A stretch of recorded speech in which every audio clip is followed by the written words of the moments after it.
नमस्कार किसान भाइयों, स्वागत है आप सभी का एक बार फिर हमारे इस नई वीडियो में। तो किसान भाइयों, आज के इस वीडियो में हम बात करने वाले हैं जो हमारी मालवा मेवाड़ की मुख्य फसल है अम्बल में। जब हम चीरा लगाने से पहले उसमें आखिरी बार जब पिलाई करते हैं, तो उस समय हमें उसमें कौन-कौन सी खाद डालनी चाहिए, जिसको कि हम उगलवान कहते हैं हमारी लोकल लैंग्वेज में। तो उगलवान में हमें कौन-कौन सी खाद डालनी चाहिए, कौन-कौन से तत्वों की इसमें ज़रूरत रहती है, तो इसके बारे में आज की इस वीडियो में हम बात करेंगे। क्योंकि बहुत से किसानों के मेरे पास कॉल भी आ रहे थे, मैसेज भी आ रहे हैं, तो मैंने सोचा आपको वीडियो के माध्यम से मैं आपको सभी को बता दूँ। तो किसान साथियों, अब बात करें अगर हम इस स्टेज पर उगलवान पर हमें कौन-कौन सी चीज़ों की रिक्वायरमेंट पड़ती है।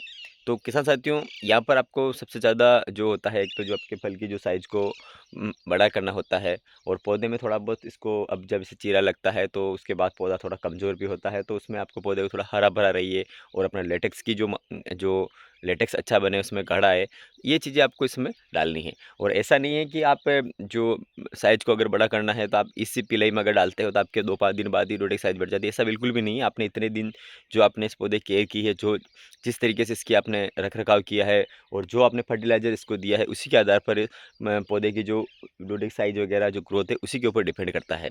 ऐसा नहीं कि आप एकदम देते हो, लेकिन इस समय थोड़ा बहुत जो रिक्वायरमेंट रहती है, जो पहले अपन नहीं दे पाए हैं, वो चीज़ें हम इसमें डालना है। कोई ज़्यादा इसमें आपको एक्स्ट्रा चीज़ें डालने की ज़रूरत नहीं है। तो इसमें जो लेनी है किसान साथियों, सबसे पहले तो आप इसको एक लेना है जो पोटेशियम, मैग्नीशियम और सल्फेट का जो कॉम्बिनेशन आता है, वो लेना है, जो मापासोल के नाम से एक प्रोडक्ट आता है। तो इसको आप ले सकते हैं 2 किलो के हिसाब से।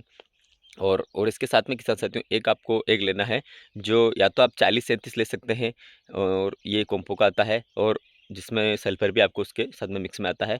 और अगर आपको ये नहीं ले रहे थे, 42-47 आता है, और जो हाइड्रा के नाम से आता है, एक अडास्का का, जिसमें फेरस भी आता है। ये 1 किलो के आसपास आप ये ले सकते हैं, दोनों में से कोई भी एक आप ले सकते हैं।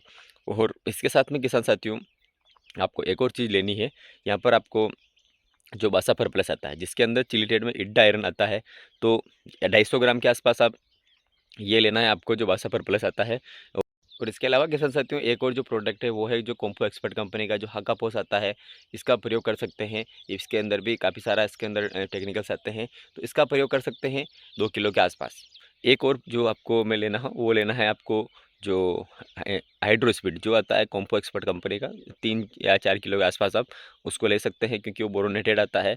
और एक आप मिक्स माइक्रोन्यूट्रिएंट में या तो कोई भी जो या तो एल्बर्ट ले सकते हैं या बायो 20, या इसके अलावा जो भी आपको मिल जाता है, उसको आप प्रयोग कर सकते हैं। और रही बात किसान साथियों, इसमें आपको फंजीसाइड की, तो फंजीसाइड में आपको इस समय जो पाउडर की समस्या ज़्यादा देखने को मिलती है, तो इसीलिए आप पिलाई के समय में अगर आपने पहले इसमें हेक्सा या टेबुकोनाज़ोल अगर दे दिया है, तो आप कोई दूसरा इस्तेमाल कर सकते हैं। तो अगर आपने इन चीज़ों का प्रयोग नहीं किया है, तो इस समय आप या तो कॉन्ट्रा प्लस का प्रयोग कर सकते हैं, जो टाटा का आता है, या फिर आप जो बायर का फोलिक्योर आता है, या बोनस आता है, इनमें से किसी का भी आप प्रयोग कर सकते हैं। और रही बात अगर हम बायोलॉजिकल की, बायोलॉजिकल में अगर हम जाते हैं, तो जो बेसिलस सब्टिलस आता है, जैसे कि जो बायर कंपनी का जो रेप्सोडी के नाम से प्रोडक्ट आता है, काफ़ी बढ़िया प्रोडक्ट है। और ये भी एक बायोलॉजिकल प्लस बैक्टीरियल फंगीसाइड है, तो आपको इसमें अलग से एंटीबायोटिक और दूसरे फंगीसाइड देने की भी आपको ज़रूरत नहीं है। तो ये किसान साथियों, अगर आप रेपसोडी का प्रयोग करते हैं, तो इसमें आपको दूसरे फंगीसाइड का आपको प्रयोग इसमें बिल्कुल भी नहीं करना है। इसमें 500 ml के हिसाब से आप इसको ले सकते हैं, इसके काफ़ी बढ़िया रिजल्ट है आपको। और इसके अलावा किसान साथियों, रही बात कीटनाशक की, तो अगर आपके खेत में आप देख सकते हैं कि पौधे अगर जाने की समस्या आ रही है, पौधे जो सूख रहे हैं, तो उसको उखाड़ कर देखिए। उसके नीचे से अगर आप जड़ में अगर आपको कहीं-कहीं कीड़ा लगा हुआ दिखाई दे रहा है, जैसे कि जो सफ़ेद-सफ़ेद जो बारीक-बारीक जो वायर वर्म्स जो होता है, वो इस बार काफ़ी ज़्यादा दिखाई दे रहा है।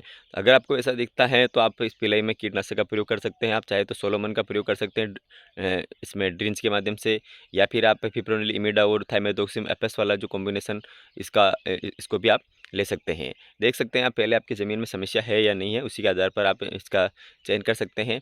और ऐसा नहीं है कि आप इसको करना ही है, ये आपके ऑप्शनल में है, अगर समस्या है तो आप कर सकते हैं, बाकी ऐसी कोई इसकी दिक्कत वाली बात नहीं है। तो किसान साथियों, ये जो कुछ इसमें आवश्यक चीज़ें हैं, आप इनका प्रयोग कर सकते हैं। बाकी आप मेरे हिसाब से ज़्यादा जितना प्रयोग करते हैं, उसका कोई इतना मतलब नहीं है।